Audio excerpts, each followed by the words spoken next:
While growing up, or better still, way back at elementary school, we were taught that history is the study of past events. People get to know what happened in the past by looking at things from the past, which includes sources like books, newspaper, letters, and of course, artifacts. Well, viewers, welcome to another episode of the program This Week in History, where we look at things from the past. I am Patricia Bassi. As usual, I implore you to please subscribe to this channel, like and drop your honest comments. I look forward to hearing from you what you think about this program, most especially this episode. So, don't go anywhere because the program continues right after the break.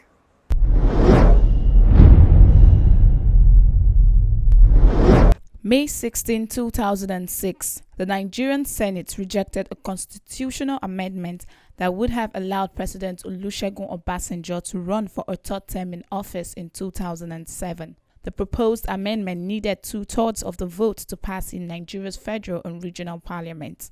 However, the turnout of votes appeared to cripple the drive by supporters of Obasanjo. Critics said the proposal would widen regional, ethnic, and religious rifts.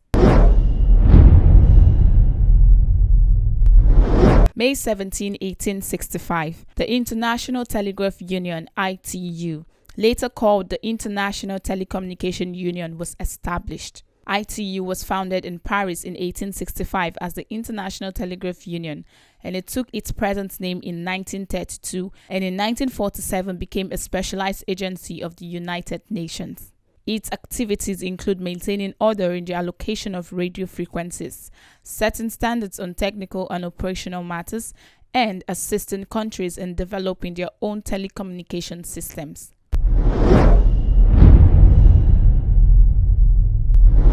May 18, 2004. Nigeria's President Obasanjo declared a state of emergency in a troubled central state on invoking sweeping powers in a bid to halt religious and ethnic bloodletting.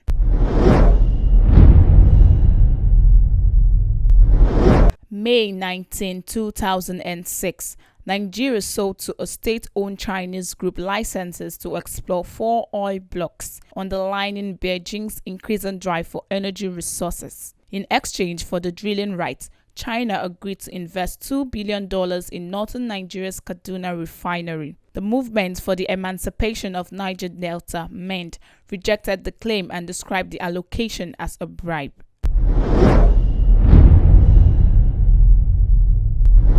May 20, 1963. A fire in New Jersey burned out of control and killed 7 people. Nearly 1,000 were left homeless as the fire moved 9 miles in 6 hours on what was called Black Saturday.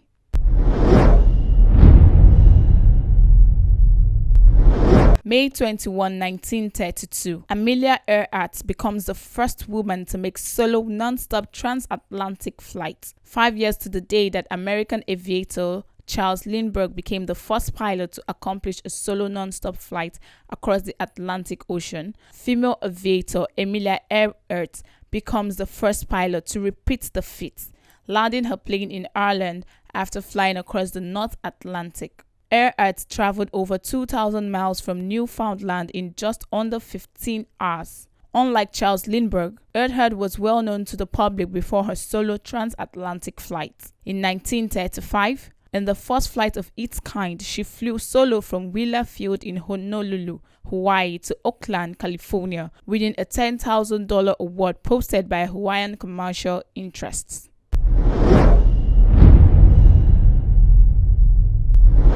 May 22, 1863. The Treaty of Koch was signed in Venezuela. Arms were laid down from the Federal War and a General Assembly called at Victoria, which elected Juan Crisostomo Falcon as president and Antonio Leocadio Guzman as vice president. The latter was at the same time Secretary of the Treasury and went to London to negotiate a loan.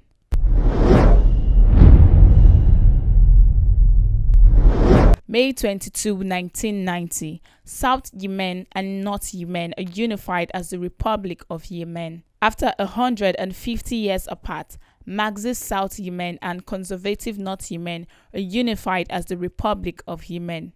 Ali Abdullahi, president of North Yemen, became the new country's president, and Ali Salem al-Bad, leader of the South Yemen Socialist Party, became vice president. The first free elections were held in 1993. It's been a wonderful time right here in the studio, but time is not on our side. This is where we draw the curtain on this episode of the program, This Week in History. Do not forget to subscribe, like, and drop your comments. I still remain Patricia Bassi. See you next time.